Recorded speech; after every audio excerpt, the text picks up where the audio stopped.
जैसा कि सबको इंतज़ार था कि रमज़ान डाइट एंड रूटीन पर वीडियो रिकॉर्ड किया जाए, लेकिन इससे पहले मैं आपसे कुछ गुफ्तगू करना चाहती हूँ about my self and Ramzan. So my name is Zainab Khan, certified dietitian and health educator. Consultation is absolutely free for divorcees ladies if they are unable to pay, and for others a very small amount of consultation fees, as you all know. Assalamu alaikum wa rahmatullahi wa barakatuhu. May Allah guide us and protect us from evils and evils kind of activities in this Ramadan 2024. Alhamdulillah, Alhamdulillah, once again Allah provided us the chance to get forgiveness from Allah. Make dua, make duas for us and much more. But the most important thing is that Allah will not forgive you hukukul ibad, यानी लोगों का हक, बंदों का हक अल्लाह माफ़ नहीं करेगा। जैसे किसी का दिल दुखाया हो, किसी की चोरी या किसी को सताया हो, मतलब वो काम जिससे किसी दूसरे इंसान का दिल दुखा हो, वो अल्लाह माफ़ नहीं करेगा, बल्कि उस इंसान से आपको मुआफ़ी मांगनी पड़ेगी। तो कहने का मतलब यह है कि ख़ुद को हल्का कर लीजिए मुआफ़ी मांग कर। अल्लाह किसी दूसरे को बोझ को खुद हल्का नहीं करेगा आपके ऊपर से, आपको खुद हल्का करना पड़ेगा ये बोझ मुआफ़ी मांगकर उस इंसान से जिसका वाकई आपने दिल दुखाया हो, क्योंकि इस बोझ के साथ इबादत में वो सुकून नहीं आएगा जो हल्के होने के बाद आएगा। और ये महीना इबादत का महीना है, अल्लाह को राज़ी करने का महीना है, और मुल्क के हालात भी बद से बदतर हो चुके हैं। क्यों हो चुके हैं ये सब आप जानते हैं, बताने की ज़रूरत नहीं है। इसलिए आपको खुदा का वास्ता पहले सब लोग अपने दिल पर हाथ रख कर सच सच बोलो खुद से कि तुम रेडी हो यहाँ से आगे बढ़ने को, जहाँ आप खड़े हो, यानी किसी के आंसुओं का बोझ तो आपके ऊपर नहीं है। जो मर्ज़ी आप डाइट फॉलो कर लो, जो मर्ज़ी आप लाइफ स्टाइल चेंज कर लो, कुछ भी कर लो, लेकिन आप अपने अंदर से अगर हेल्दी नहीं है, आपकी सोल अगर हेल्दी नहीं है, तो फिर कोई भी चीज़ बताने का कोई फ़ायदा नहीं है। और as I am Muslim, as you are Muslim, तो आपको इस चीज़ को अंडरस्टैंड करना ज़रूरी है, इसलिए मैंने ये एक्सप्लेनेशन दी है आपको। तो अब हम बात करेंगे रमज़ान के बेनिफिट्स की, डाइट की, रूटीन की। So Ramadan is indeed a sacred time of year and fasting is an important part of this holy month. But as you can see, there are plenty of options available to fast and stay healthy and nourished. और Ramzan month खुद में एक health therapy है जो कि हमारी body को detox करता है। अभी हाल ही में एक जापान के डॉक्टर योशिनोरी को नोबेल प्राइज़ दिया गया था ओनली फास्टिंग बेनिफिट रिसर्च करने के लिए। इन्होंने यही बताया था कि 30 days fasting in a year is much more important to protect us from disease, because fasting kills toxins inside the body, outside the bodies, dead cells, ठीक है, डेड सेल्स को किल्स कर देती है इन आवर बॉडी। तो fasting is equal to detoxification is equal to healthy body.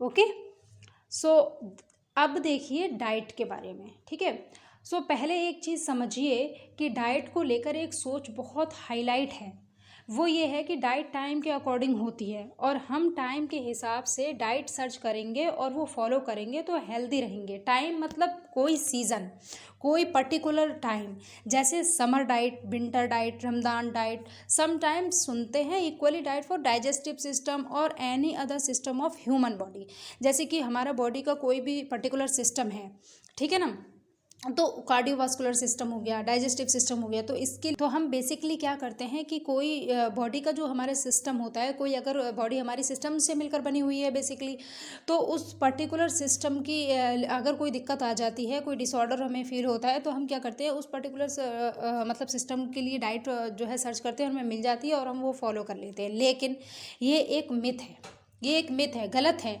ऐसी कोई चीज़ नहीं जो हर इंसान के लिए सेम वर्क करे, इसलिए ही कोई भी डाइट सब लोग फॉलो नहीं कर सकते और कुछ लोग भी फॉलो नहीं कर सकते। अब बात करते हैं इसके पीछे के रीज़न पर, ऐसा है क्यों। बिकॉज़ ये नुकसानदायक है, वेरी सिंपल थिंग। इसके पीछे मत जाओ, इसके आगे मत जाओ, ये सुन लो यहाँ पर कि ये नुकसानदायक है। देखिए, डाइट के लिए इंसान का हेल्थ बायोडाटा चाहिए होता है एट एनी कॉस्ट, जैसे age, weight, blood pressure, location, मतलब उसका लोकेशन से मतलब है कि उसका जो एटमॉस्फेयर है वो कैसा है, स्ट्रेस लेवल मतलब सराउंडिंग्स, इंसान की स्ट्रेस लेवल इंसान का उसकी सराउंडिंग से ही पता चलता है। Occupation, income, food like dislikes, food का क्या क्या लाइक डिसलाइक्स हैं उसके, और उसकी एलर्जीज़ क्या हैं, उसको किस चीज़ से साइड इफ़ेक्ट होता है, और अगर कोई हेल्थ डिसीज़ है तो वो भी हेल्थ बायोडाटा में शामिल है, उसको ध्यान में रखना पड़ेगा। अब ये क्यों ज़रूरी है? ये इसलिए ज़रूरी है क्योंकि हर इंसान का हेल्थ बायोडाटा अलग होगा।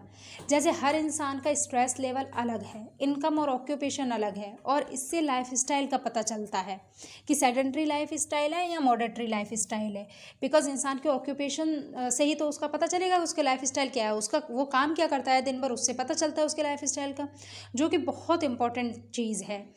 और सबकी एलर्जीज़ यानी साइड इफ़ेक्ट अलग अलग होते हैं। इसका क्या मतलब है? जैसे किसी को खट्टी चीज़ें नुकसान करती हैं, किसी को बहुत मीठी या तीखी चीज़ें। जैसे मैं अपनी ख़ुद की बात अगर करूँ, अपनी बात मैं बताऊँ तो मुझे खट्टी चीज़ें एकदम साइड इफ़ेक्ट करती हैं। और अगर मैं कहती हूँ मेरा डाइजेस्टिव सिस्टम डिसबैलेंस है, तो आयुर्वेदा में अगर मैंने कहीं दिखाया है, आयुर्वेदिक की तरफ अगर मैं चलूँ तो कॉमनली मुझे सजेस्ट क्या कर दिया जाएगा? त्रिफला, जिसमें आंवला होता है, हर और बहेड़ा होता है, जो मुझे बिल्कुल मुआफिक नहीं आने वाला है, बिकॉज़ मुझे खट्टे से एलर्जी है। अब आपको समझ आएगा कि हर इंसान का एक pre install nature plus allergies होती हैं। तो इससे पता चलता है कि कुछ भी सजेस्ट करने से पहले कम से कम इंसान का एक कॉमन हेल्थ बायोडाटा होना चाहिए। उससे हमें इंसान का लाइफस्टाइल पता चलता है, प्लस उसकी एलर्जीज मतलब उसके साइड इफ़ेक्ट, किस बंदे को किस चीज़ से एलर्जी है, ये बहुत इंपॉर्टेंट पॉइंट है। सेम ऐसे ही जैसे डॉक्टर कंसल्ट टेस्टिंग यानी हेल्थ चेकअप के बाद ही आपको मेडिसिन लिखता है, उससे पहले नहीं। लेकिन कुछ लोग इसको मिथ समझते हैं, ये चीज़ मतलब इतने सारे चेकअप्स, इतना बायोडाटा, ये इसको मिथ समझते हैं, और फिर मतलब ये ठीक है कहीं से मिल गया डाइट प्लान या ऑनलाइन या कुछ, या मेडिसिन कोई मिल गई, तो इसका नुकसान क्या होता है इसके आगे हम अभी आपको बताएंगे।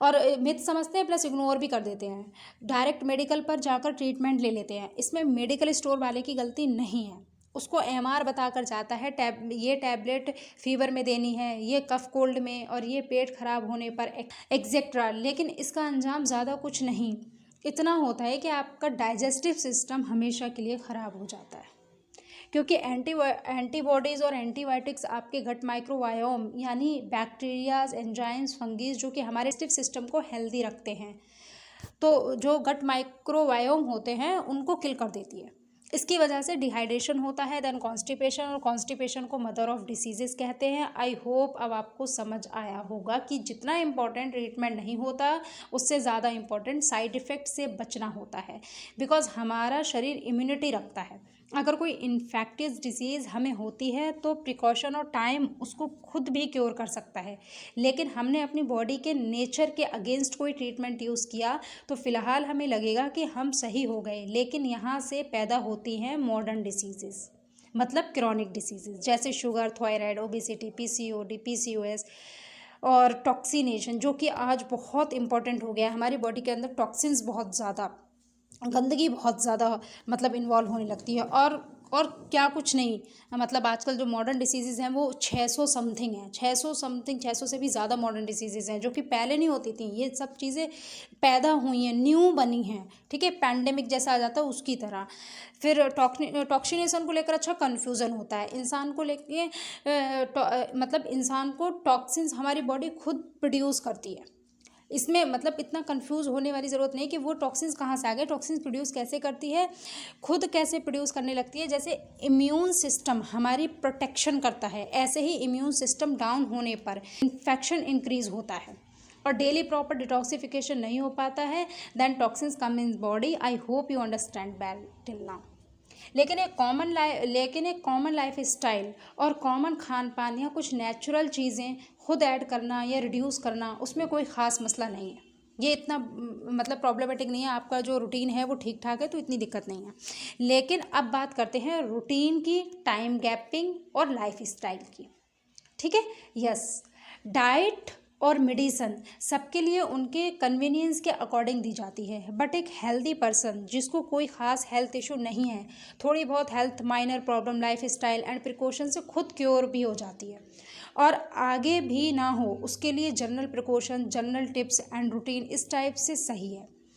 कि रमज़ान में क्या करें कि हेल्थ इशू ना हो, प्लस रमज़ान का बॉडी को और सोल को पूरा बेनिफिट, पूरा फ़ायदा भी मिले। ऐसे ही जो मैंने ऊपर बताया कि समर विंटर बॉडी में किसी स्पेसिफिक सिस्टम के लिए जनरल टिप्स को फॉलो किया जा सकता है, लेकिन ऐसा कोई सिस्टम नहीं कि एक चीज़ सब फॉलो कर सकते हैं और लो भाई विंटर डाइट बना दी या फिर रमज़ान डाइट बना दी। इस तरीके से मतलब विंटर समर रमज़ान नहीं होती है, बल्कि टाइम के अकॉर्डिंग लोगों को सजेस्ट की जाती है। ये टाइम आ गया तो आप इस तरीके से अपने लाइफ स्टाइल को फॉलो करो, ये टाइम चल रहा है तो आप इस तरीके से अपने लाइफ स्टाइल में चेंजेस करो, अपने रूटीन में चेंजेस करो, ये चीज़ ठीक है। ठीक है, तो अब हम आते हैं रमज़ान की शहरी और इफ्तारी पर। ठीक है, इसको basics tips, diet, routine, life style कुछ भी कह लो आप, लेकिन रमज़ान में इन चीज़ों को ध्यान रखोगे तो बेनिफिट ज़रूर मिलेगा इंशाल्लाह। तो शहरी से शुरू करते हैं। ठीक है, सबसे पहले आप उठकर फ्रेश होकर गुनगुना पानी ले लीजिए, 2-3 घूंट, इससे ज़्यादा नहीं, पानी इससे ज़्यादा मत लीजिए। उसके 2 से 5 मिनट बाद आप सैलेड खाइए। सैलेड में आप देखो चुकंदर, गाजर, खीरा, मूली, ठीक है, यही चीज़ आप इस्तेमाल करें। और मिल्की कुछ क्रीम आती हैं जो सैलेड में, सैलेड के लिए ही आती हैं, वो आप इस्तेमाल कर सकते हैं, लेकिन बहुत माइनर इस्तेमाल करें, ध्यान रखें इस चीज़ का, वरना ना यूज़ करें। आप यही 4-5 चीज़ें इस्तेमाल करें। टोमेटोज़ भी इस्तेमाल कर सकते हैं। देन आप शहरी कीजिए जो भी मैसर हो, don't worry about that all, रोटी, सब्जी, राइस, खीर एक्सेट्रा। लेकिन ध्यान रखने वाली जो चीज़ है वो ये है कि 3 हिस्सा ही खाएं आप, एक हिस्सा अपने स्टमक को खाली रखें, जिससे बॉडी में ऑक्सीजन लेवल मेंटेन रहता है। खाने के बाद आप पानी 20 से 30 मिनट बाद पिएं। ठीक है, एक आध घूंट आप पी रहे हैं तो कोई मसला नहीं है, लेकिन जो पानी आपने 100-200 ml पीना है वो 20 से 30 मिनट बाद। आफ्टर ऑल आप डेट विद मिल्क पी सकते हैं। ठीक है, और लास्ट में 5 मिनट में वाइट कार्डमम यानी सफ़ेद इलायची का इस्तेमाल कर सकते हैं, 1-2 सफ़ेद इलायची। इस रूटीन को फॉलो करने के लिए आप 1 घंटे पहले उठेंगे शहरी के टाइम ख़त्म होने से, तो आसानी से मैनेज हो जाएगा। और गुनगुना पानी पीकर नमाज़ पढ़ सकते हैं, या खाना खाने के बाद आप नमाज़ पढ़ सकते हैं, या ये 2 गैप भी आपके वेस्ट नहीं जाएंगे इससे। मतलब पानी आप पिएंगे, मतलब 1 घंटे पहले आपको उठना है, मैंने आपको बताया टाइम ख़त्म होने से पहले, तो बीच बीच में जो टाइम गैपिंग है आप सोचो कि नहीं पहले खाना ही मुकम्मल कर लूँ फिर नमाज़ पढ़ूँ, तो बीच में आपको 2 गैप मिल रहे हैं। इसमें अपनी जो नवाफिल नमाज़ पढ़ते हैं तहज्जुद की, वो आप अदा कर सकते हैं। ओके, अब आप शहरी की दुआ पढ़ लीजिए, बहुत खा लिया, ठीक है ना। अच्छा खासा रूटीन आपको 1 घंटे में आप फॉलो कर सकते हैं, कोई टाइम वेस्ट नहीं हो रहा है आपका यहाँ पर, और बहुत ईज़िली, बस इस रूटीन को आप ध्यान में रखें। अब आ जाओ इफ्तारी पर। डेट और पानी दोनों से इफ्तार करना सुन्नत है, दोनों से सुन्नत है। जो मैसर हो आप उससे इफ्तार कीजिए, डोंट वरी अबाउट कि सम टाइम कहते हैं नहीं एकदम पानी मत पियो, पानी पीना सुन्नत है इफ्तार में। डेट से भी आप कर सकते हो, डेट हो तो ज़्यादा अच्छा है कि आप डेट पहले इस्तेमाल कर लें। Then some pieces of fruits जैसे एप्पल, गुआवा, ग्रेप्स। अब यहाँ पर ध्यान दो, मैंने शहरी में बताया कि आप उठने के बाद सैलड का इस्तेमाल करें, यहाँ पर मैं बता रही हूँ पहले आप फ्रूट्स का इस्तेमाल करें, ये ज़्यादा बेहतर है ना। बाकी तो आगे मैं यही बोलूँगी कि जो मैसर है आप खाओ, उसका बाद में मैं आपको बताऊँगी, ठीक है। जैसे जो आपने फ्रूट्स के जो पीसेस लेने हैं, गुआवा, ग्रेप्स, नाशपाती, फाइबर रिच फ्रूट होने चाहिए, मतलब ठीक है। फाइबर रिच फ्रूट आप गूगल कर लीजिए या मुझसे पूछ लीजिए, ज़्यादा बेहतर है अगर फाइबर रिच फूड आप इस्तेमाल कर रहे हैं। मेनली खरबूज और तरबूज इफ़्तार की स्टार्टिंग में ना खाएं, ये 2 फ्रूट्स ऐसे हैं जो मतलब स्टार्टिंग में नहीं खाने। बाकी और भी बहुत सारी चीज़ें हैं ऐसे तो जो स्टार्टिंग में नहीं खानी चाहिए, लेकिन हम यहाँ पर्टिकुलर चीज़ बता दे रहे हैं तो वो इस्तेमाल करो आप। इससे पेट भारी हो जाता है और किसी किसी को तो वॉमिट होती है आफ्टर इफ्तार, ठीक है। देन नमाज अदा करने के बाद आप पानी पिएं, लेकिन कम, यहाँ पर भी ध्यान रखिए 100 ml तक पानी आप पिएं। ये जो इफ़्तार के बाद बहुत ज़्यादा पानी पी लेते हैं, आपको बता दूं बहुत ज़्यादा ख़तरनाक है आपकी हेल्थ के लिए, इतना जान लो। बाकी क्यों कैसे बाद में मैं बताऊंगी। तो अब तक आपने इफ़्तार किया, ठीक है, थोड़ा बहुत पानी पिया, घूंट के हिसाब से, ml के हिसाब से नहीं, 100 ml 200 ml नहीं, घूंट के हिसाब से 2-3 घूंट पानी पिया है और आपने अपनी नमाज अदा कर ली है। तो अब हम नेक्स्ट स्टेप अपने खाने की तरफ चलेंगे। तो अब जब खाना स्टार्ट करते हैं तो सैलेड से शुरू करो, अगर मैसर है तो सैलेड खाएं, खाना खाएं, लेकिन again 1 part of your stomach should be empty for good oxygen level in your body. हमेशा ही मैं तो कहती हूँ कि 3 पार्ट आप खाना खाएं, 1 पार्ट आपका बॉडी का ना खाली रहे। अब आप फ्राई फूड्स खा सकते हैं। फ्राई फूड जो भी कचौरी पकौड़ी जो भी आप लोग फ्राई खाते हैं, जो इफ्तार में रख लेते हैं, वो इफ्तार में ना खा के अब खाएं। ठीक है, अब जब खाना खा रहे हैं आप, तो आपने फ्राई भी खाना है, उसके बाद तो बस 2 हिस्से ही आप खाना खाएं, एक हिस्सा फिर आप जो भी चीज़ खाना चाहते हैं, अगर आपको बहुत पसंद है वो भी फ्राई चीज़ें, ठीक है, तो आप खा सकते हैं। अब अगर आप फ्राई फूड खाएंगे, आपको टेस्ट बराबर आएगा, बट नुकसान 0% होगा इंशाल्लाह। लेकिन जब आप स्टार्टिंग में फ्राई फूड आप इस्तेमाल कर रहे थे, आपको टेस्ट आ रहा था, लेकिन आपको नुकसान भी कर रहा था। अब आप खा रहे हैं, टेस्ट भी आ रहा है, नुकसान भी नहीं कर रहा है, तो कितना अच्छा हो गया। आपने इफ्तारी फ्राई फूड्स या तली भुनी चीज़ों से किया अगर, तो ये बहुत हार्मफुल है आपके लिए, लीवर के लिए, आपके ओवरऑल डाइजेस्टिव सिस्टम के लिए, और स्ट्रेस इंक्रीज़ होता है। प्लस लेडीज़ में पीसीओडी पीसीओएस की प्रॉब्लम हो सकती है, क्योंकि फैटी लीवर स्टार्ट हो जाता है, फिर डायबिटीज़ शुरू होती हैं। हमें लगता नहीं है, लेकिन छोटी छोटी चीज़ें ही बहुत बड़ा नुकसान कर देती हैं, बल्कि लेडीज़ के लिए तो बहुत ख़तरनाक है। ओके, इसका एग्जांपल मैं एक लड़की थी, बेसिकली थोड़ा डाइजेस्टिव सिस्टम डिसऑर्डर उसका रहता था। तो उसने क्या किया, एक दिन उसने ना मतलब केक खाया, लेकिन उसमें बहुत ज़्यादा ऑयलिंग हो गई थी। एक्चुअली थोड़ा लीवर में रहता था दिक्कत उसको, लेकिन ऑयली वो ज़्यादा हो गई, तो उसने वो खाया, तो उस वक्त उसको ये फील होने लगा कि मतलब लीवर बहुत ज़्यादा मेरा डैमेज हो रहा है। आखिरकार पता चला कि लीवर पे स्वेलिंग आ गई बहुत ज़्यादा, उसको 2-3 महीने तक मतलब हालत उसकी बहुत ज़्यादा ख़राब रही थी, ये समझ लीजिए। और बाकी डाइजेस्टिव सिस्टम उसका और ज़्यादा डिसऑर्डर हो गया, उसको एसिडिटी बनने लगी, फिर बाद में कब्ज़ होने लगा, सिर्फ एक बहुत ज़्यादा ऑयली केक खाने की वजह से। ठीक है, बिकॉज थोड़ी सी प्रॉब्लम उसको पहले से थी इसमें। तो इस चीज़ को हम नेगलेक्ट करते हैं, लेकिन ये नेगलेक्ट करने वाली चीज़ें होती नहीं हैं। बाकी आपको तरावी कैसे मेंटेन करनी है, कोई इशू नहीं, आप तरावी से पहले खाएं या बाद में खाएं। बट कुछ लोगों को तरावी पढ़ नहीं मिलती हैं खाने के बाद, तो आप बाद में खा सकते हैं, बट कोशिश करें हाफ हाफ करें आप, तरावी से पहले फिर तरावी के बाद, बिकॉज खाने के तुरंत बाद सोना तो आपके लिए ज़्यादा नुकसानदेह है। ठीक है, इस चीज़ को अपने ध्यान में रखें। जैसे आप मेंटेन करना चाहते हैं इसको, अपने कन्वीनियंस के अकॉर्डिंग आप इसको मेंटेन कर लें। मैंने यहाँ आपको कोई रेसिपी नहीं दी है, लेकिन न इफ्तार न शहरी के लिए, तो सुनो, जो मयसर है आप वो खा लो अल्हम्दुलिल्लाह। लेकिन मैंने जैसे बताया है, आप खाने का टाइम गैपिंग और क्या पहले क्या बाद में खाएं, इसको ध्यान में रखो बस। बिकॉज़ रेसिपीज़ सब लोग मैनेज नहीं कर सकते, और आज की वीडियो हर इंसान के लिए है, बिकॉज़ जिनकी इनकम बहुत कम है, इंग्रेडिएंट्स मैनेज नहीं कर पाते बेचारे। बट रोज़े तो रखने हैं, रोज़े तो रखने ही है ना, और बीमारी से भी बचना है, इसलिए तो इस चीज़ को आप नेगलेक्ट करें यहाँ पर कि कोई रेसिपीज़, वो रेसिपीज़ की मैं अलग से बनाऊँगी वीडियो, ठीक है। और फिर रेसिपीज़ ये होता है कि मतलब किसी पर्टिकुलर स्पेसिफिक चीज़ के लिए मैं डिफ़ाइन करूँगी, अगर रेसिपीज़ करूँगी भी, तो इसमें रेसिपीज़ का कोई मतलब भी नहीं है। ठीक है, आपको जो सूटेबल लगता है आप उसको अपने कन्वीनियंस के अकॉर्डिंग खाएं, लेकिन जो मेन चीज़ है वो अपना लाइफ स्टाइल देखें कि रमज़ान में तरावी होती हैं, इफ़्तार का टाइम मतलब डिफरेंट होता है। वैसे हम इस टाइम थोड़ी खाते हैं नॉर्मल डेज़ में, इफ़्तार का टाइम, शहरी का टाइम, मतलब एक पूरा रूटीन चेंज हो जाता है। तो उस रूटीन को बस आपने फोकस करके चलना है, बाकी आप जो खाते हैं एज इट इज़ खाएँ, कुछ नहीं होगा। और ये देख लें कि क्या चीज़ पहले खानी है, क्या चीज़ बाद में खानी है, ये बहुत मैटर करेगी आपकी हेल्थ में। मतलब एक तो रोज़े को आपके रोज़े की वाली जो लाइफ है उसको इम्प्रूव करेगी, हेल्थ को भी इम्प्रूव करेगी। खाओगे पियोगे सही से ना, तो मतलब ठीक ठाक से इबादत भी करोगे, ठीक है, और बीमार नहीं पड़ोगे। बहुत सारे लोग रमज़ान में बीमार पड़ जाते हैं, खासकर लड़कियों को तो वॉमिट बहुत होती हैं, देखी है मैंने। ठीक है, तो चलो अब लास्टली सम बेसिक्स डू और डोंट सुन लीजिए, बस ये लास्ट पॉइंट है, डू और डोंट सुन लीजिए। ठीक है, पानी, शरबत, सॉफ्ट ड्रिंक, फ्राई फूड्स से इफ़्तार ना करें। इफ़्तार के फ़ौरन बाद खाना ना खाएं। मयस्सर हो तो सैलेड और फ्रूट पहले लें, अगर मयस्सर नहीं तो आप वो खाएं जो अल्लाह ने अता किया है। अल्हम्दुलिल्लाह, हस्बुनल्लाहु व निअमल वकील। ठीक है, जो भी आपको दिया है अल्लाह का शुक्र अदा करें और वो आप खाएं।